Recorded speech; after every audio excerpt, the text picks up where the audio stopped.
You've just had the opportunity to hear the lecture on the historical perspective of hyperbaric oxygen therapy by Dr. Bartlett. We will now transition to the clinical case correlation, and I am very pleased to let you know that we have Dr. Eric Kinwald joining us. Welcome. Thank you. Welcome. You, Jeff. Thanks, Bob. You know, for you in the audience, if you didn't know this, it was Dr. Kinwald that created really the first official textbook in this field. So he is actually a part of the history. Absolutely. Dr. Kinwald, one of the individuals that Dr. Bartlett mentioned in his lecture is Dr. Paul Baer. And I know you have some interesting observations that you wanted to share with us regarding Dr. Baer. Oxygen convulsions were discovered by Dr. Baer, and he went both ways. In other words, he swung both ways. He had this chamber which went up to altitude, and the other one which went down to pressure. The oxygen convulsion is now called the Paul Baer effect because it was named after him. Interesting. You know, Dr. Kinwald, you mentioned his interest in decompression sickness, and that sometimes goes by another couple of terms, Caisson's disease and the bends. Could you share with us how that term, the bends, kind of came into being? The term bends came on the Brooklyn Bridge job in 1870, when at that time women had a very effective way of walking called doing the Grecian bend. It made them look more graceful, I guess, or whatever they thought they had. At any rate, that was a fad of the era. And when these rough caisson workers, or sand hogs as they call them, would come up out of the caisson, which was being driven to a depth of 79 feet in the East River, a lot of them suffered decompression sickness. They didn't understand the cause in 1870. Paul Baer had not yet published. And so when they came out and they had an antalgic gait and stumbled, the men said, well, he's doing the Grecian bend today. And these are macho guys. Yeah, real. And of course, they're kind of mocking people who had the bends. Finally, it was, well, he's doing the bend, and he's finally, he's bent, and that became legitimized by use. Sure. That was 1870 that came along. Caisson disease, when you take an inverted box, okay, and in other words, turn it upside down and sink it into the river, compressed air keeps the water from rising in the box. And when it hits bottom, men can be put inside through compressed air compartments, and they dig out the muck at the bottom. And this is to build bridge piers, to get down to solid ground, and then the bridge pier is built on top of the caisson as it settles.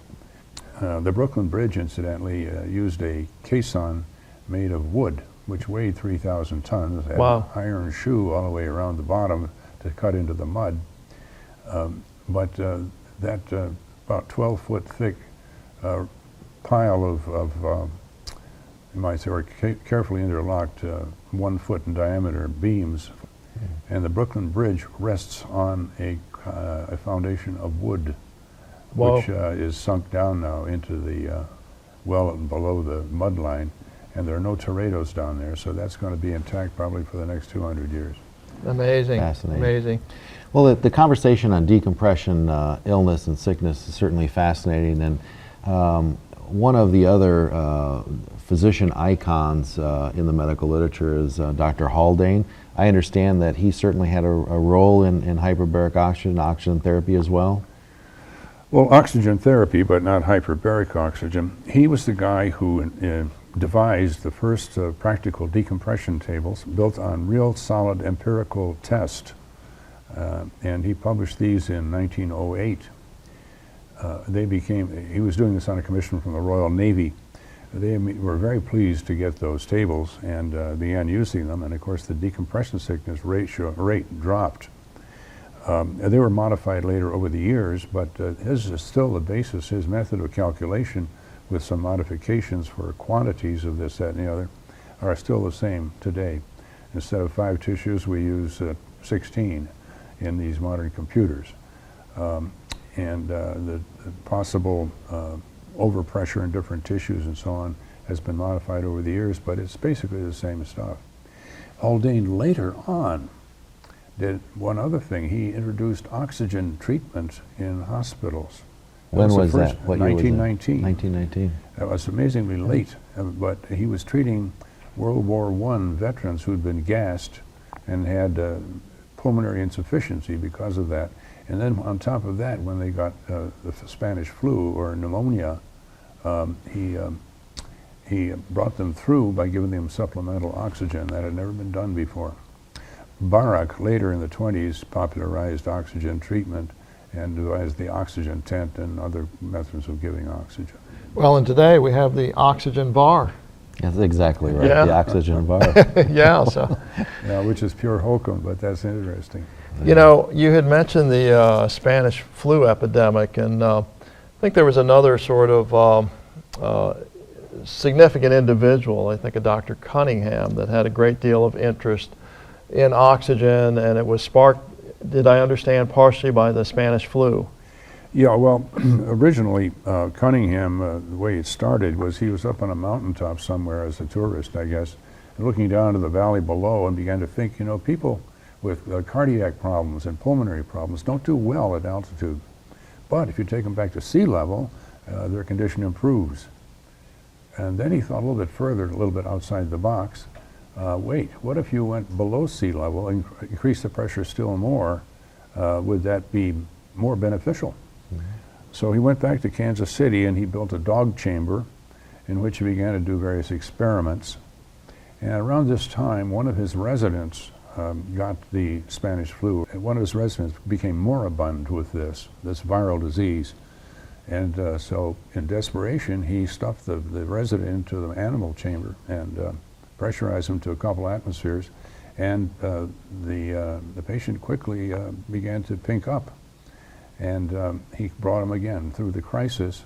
And after that, he said, my gosh, this stuff really works. So remember, this was with compressed air, not with oxygen. He just used 21%. Well, 21% oxygen at sea level becomes 42% when that pressure effectively, essentially, because their oxygen is packed more closely together, twice as close. Cunningham built an 88-foot long chamber in Kansas City and began to treat more or less anything that walked in the door. And one of his patients, Mr. Timken, who was head of the Timken roller bearing fortune, became one of his patients with uremia. Apparently he had a spontaneous recovery from uremia while in the chamber. And So HBO got the credit. Oh yeah, well it was hyperbaric air that got the credit. Yeah. So after that, Cunningham walked on water. And Timken said, well, Dr. Cunningham, what do you want? I'll give you anything you want, anything you want. Well, he said, I'd like a bigger chamber. And they went up to Cleveland where the Steel Ball Hospital was built. And it was about 3 stories tall, had a smoking room on the top floor, had a fancy dining room on the ground floor with tablecloths and Wow. all of the accoutrements of classy living. They would have made the Hiltons jealous. Oh yeah, this was during the 20s. And he had a grand piano, nice paintings on the walls, and so on. Well, he didn't give the Medical Society any rationale, at least the Cleveland Medical Society. And they, and the AMA, the fraud squad from the AMA was after him and said, look, would you just send us a letter? They were very lenient, actually. Just send us a letter explaining your rationale so we can answer questions from people who write us and wonder about this. Well, he was too busy buying Packards and Chris Crafts to get into the letter writing business, so he never got that letter to the AMA or to the Cleveland Medical Society. So, Finally, in 1930, they shut him down. So if I understand you correctly, Dr. Kinwald, you're saying even in the 1920s, paperwork was still important. Oh yes, very much. And again, he was treating anything that came through the door. Diabetes, cancer, heart disease, you name it, he was treating it. Of course, there were testimonials from people who had God knows what and said, oh, I now feel like $1 million, and so they're coming out of there. Sure. Unfortunately, those sort of claims are still the bane of our existence. Yeah. So some historical things don't change. No. Yeah. You know, speaking of paperwork, I think another significant milestone in this field was the the organization of the UMS, which first attempted to organize a lot of this information, and you were actually present during some of that. Yeah, in 1967 or 66, I was at submarine school, matter of fact. I was talking with a fellow classmate, and I was saying, you know, it's a pity that we don't have any literature. It's put together in one spot. We ought to have a journal of some sort. Everything that was on diving medicine was either in the Journal of Applied Physiology or in the Aerospace Medical Journal, but there's nothing for diving medicine. Well, of course, I was naive enough. I didn't realize that all of the Journal of Aerospace Medicine and Journal of Physiology and so on and so forth all had a society behind them. There had to be a society, and then they sponsored the journal. In 1967, the Undersea Medical Society was created by 6 submarine medical officers and 1 physiologist down in Washington during an aerospace medical conference. Mm-hmm. That's the only place you could go to catch the occasional paper on diving medicine. I think that was the beginning. I joined that first year, and within a couple of years I was secretary treasurer, and finally just kept on going up until finally I was president in 1980-81. The Undersea Medical Society attempted, we finally put out a journal of our own, and I initiated a newsletter called Pressure because I wanted to encompass both diving and hyperbarics in one, and I pleaded for that in my first letter from the editor or editor's note. And that publication is still called Pressure. Yeah. It is. Yeah. You've traveled a great deal throughout the world, so some of the members here in the online experience are actually coming on from other countries to learn about this. What can you share with us in terms of some of the things you've learned in terms of the way hyperbaric medicine is practiced or scope of practice elsewhere in the world? Well, Russia has some 2,000 chambers, most of them monoplace, although they have probably the world's biggest walk-in chamber in Moscow, by the 6 chambers all attached one to the other. They have done some interesting research.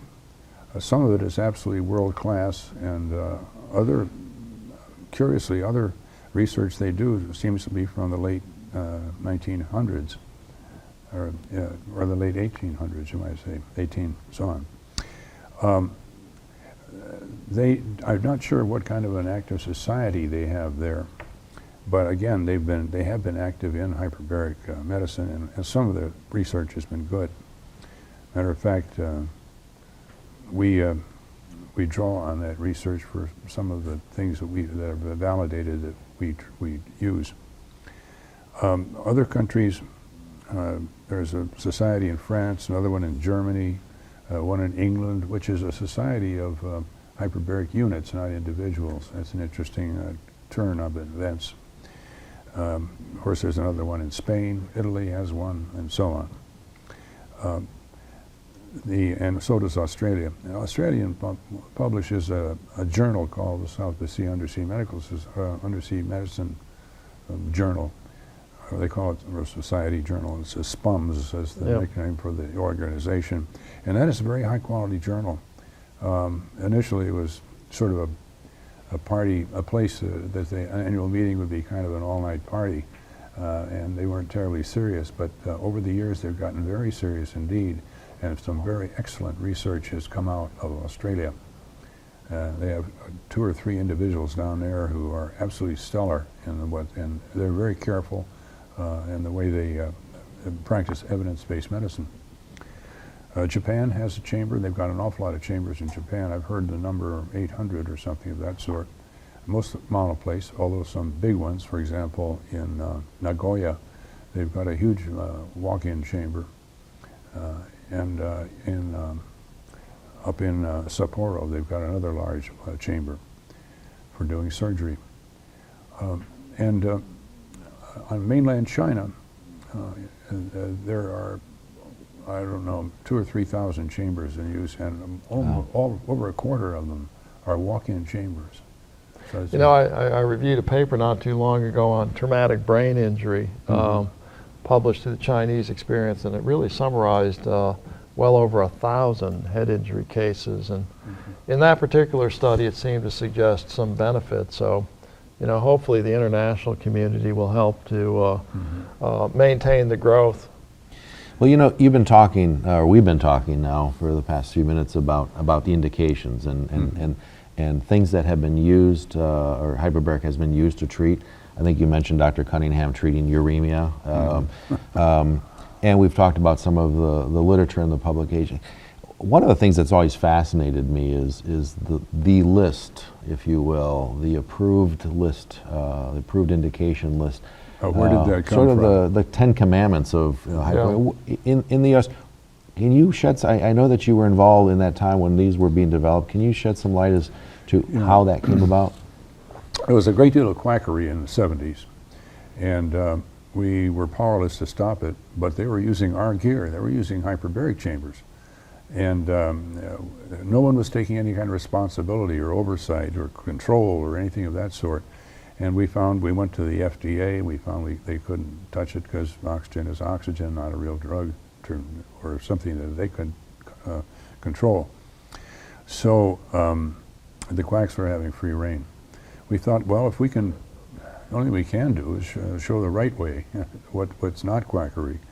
So largely through the efforts of Jefferson Davis, who was chief of hyperbarics with the Air Force down at San Antonio, Jeff put us together in November of 1976 and said, well, look, how about putting a committee together that would evaluate all these various things that have been touted to improve with hyperbaric and see what makes sense.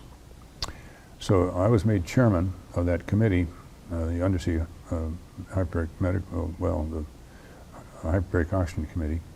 The very first committee then. Yeah. Yeah. And we had the Education Committee. We established, I founded that back in '73, I think it was. Uh-huh. But anyway, the committee, I appointed 18 people from around the country, mostly from the military and from academia. And we sat down, had a couple of meetings, and then we had homework too, but we met finally in Chicago. We came out with a list of things that, first it was rather complex. We finally had a list of conditions that were slam dunk. I mean, there was no question hyperbaric would work, like carbon monoxide, gas gangrene, and decompression sickness, air embolism. That stuff was well known. And then we had a group, sort of a B group, which was diseases which had been treated successfully in the chamber, and the evidence for the efficacy of hyperbaric was as good as the evidence for other forms of treatment that were well accepted. Mm-hmm. For example, appendectomy is usually accepted as okay, although there's been no double-blind study to say which is better, either antibiotic treatment or Surgery. surgery. Yeah. So, at any rate, that was Group B, and then Group C was stuff that we considered very experimental. There might be some stuff there that was okay. We just grouped that as experimental, and finally, Group D, or Group 4, was stuff that was absolutely off the wall. It had nothing to do with reality, and that was being treated, of course, by the quacks. So I went down to, well, first of all, the Undersea Medical Society Education Committee, or rather the Executive Committee, approved it in June of 1977, and then we sent it to Blue Cross Blue Shield and to Medicare. And while we were compiling this study, this list, I went to Medicare in Baltimore. Social Security ran it at that time, and told them what we were doing and asked them what their needs were, and they were absolutely delighted that someone was looking at this, because they were getting claims in all the time for stuff that they had no idea if this was legitimate or not. Or not, yeah. And the same was true with Blue Cross Blue Shield. They were again delighted that someone was looking at this. And they gave the report to the committee listening to their medical advisory committee, who looked at it over the summer and called me down to Chicago in September of 1977, and they had some questions they wanted to ask for clarification and so on, and apparently my answers were acceptable, so they adopted that list as their source document. That's the approved And list that's of the indications. approved Yeah. list, and they'll pay for anything in that list, but not anything else. Well, we certainly know that. Yeah. Eventually, the stuff that was off the wall was dropped from the list because there's no point in having it there. The experimental stuff was also dropped because it couldn't be paid for. And a lot of the B class or the class 2 stuff was, by this time, we had sufficient clinical series so that we incorporated this in the master list. There are only about 13 things. We looked at 64 different disorders originally that had been touted and approved. And there are only about 13 things on that list now Interesting. that we endorse as being solid. You know, I've followed the committee report, you know, over the years as it's evolved as a document, and now they provide additional insights in terms of minimum numbers of treatments and what's kind of maximum or at least reasonable, and at least they serve as a guideline. And as such, I sometimes refer to the committee report as the PDR of hyperbaric medicine because it gives you that nice listing of, you know, what's reasonable and what's the dose and so on. So. Yeah. Anyway, the hyperbaric chamber concept spread from Amsterdam to Glasgow, the Western Infirmary. From there it went to New York. Mount Sinai got their chamber, large surgical chambers. These were all surgical chambers. In Elizabeth, New Jersey was another hospital there that got a chamber, a large surgical one. And finally, well, not finally, but it kept on going in out at Good Samaritan Hospital in Los Angeles, Presbyterian Hospital in Chicago, Hennepin, Hennepin, I guess. Hennepin County Yep. up in Minnesota. Sure. And these chambers, again, were doing surgery. But what happened was that the heart-lung machine was Sure. invented, and that obviated the need for doing surgery under pressure. And these the surgeons left the field. They weren't interested in anything else other than surgery. And the hospital space committees began closing these chambers down and tearing them out or just using them for storage. Well, you know, a lot of medicine sometimes is a voyage of rediscovery. I think the modern surgeons have rediscovered it. Maybe not so much for cardiac surgery, but certainly the vascular surgeons. And Dr. Niezgoda is going to share later on in this curriculum some really interesting cases where vascular surgery was only a part of the solution. I think that later on in the history of this world, they will be going back into the chamber again for treatment of crush injury and things of that sort. That hasn't quite come this far, but we've got great data now to support that. Well, again, Dr. Kinwald, on behalf of all the course participants, we'd certainly like to thank you for sharing these wonderful historic highlights and expanding the session of the clinical case correlation related to the history of hyperbaric medicine. But before I let you escape here, I would like to ask you one last thing, if you would. If there's a young physician or a young nurse or technician that's just entering the field of hyperbaric medicine, what would you pass on to them? What words of wisdom do you have for those individuals? If you're running a hyperbaric chamber anywhere, you will be contacted eventually by a desperate a parent who has a child with autism or cerebral palsy, and they will say, well, I'd like to have him treated, or even someone with terrific brain damage occurring 3 years before. They want to be treated to improve the child's. And they'll say, I will do anything, we'll pay anything, just give us a chance, put them in your chamber. And it's a tough situation to be in, because if you treat that patient, other physicians will look at you askance and saying, what kind of a quack is he anyhow? If you don't treat, the parents will go to a quack, probably down in Florida or California somewhere, and pay through the nose to have that child treated. And there are people down there who, no matter what it is, they'll take you on. And they'll be very happy to empty your wallet. Well, the child's expenses are great, and then you add to those hyperbaric extortion. You really double the financial problem of the poor parents. Sure. I mean, I have utmost sympathy for it. It's horrible to think of someone with cerebral palsy with nothing that can be done. And these parents have to live with that for years and years and years. And the responsibility and the time it takes away from other children and the household and the disruption of the families, I just cannot imagine how horrible that must be. But on the other hand, we can't seem to do much with that. There have been studies which show that there's nothing to it. So I'd say the tough part will be to resist those temptations. So continue to use good clinical judgment in all applications of Yes. hyperbaric medicine certainly Yeah. is a good rule to live by, Absolutely. regardless of what the emotional heartstrings might be. Rely on the science, your experience, your training. Yeah. Well, again, Dr. Kinwald, thank you so much for this session of clinical case correlations. I'm Dr. Jeffrey Niezgoda. On behalf of myself, Dr. Bartlett, and Dr. Kinwald, thank you so much for joining us.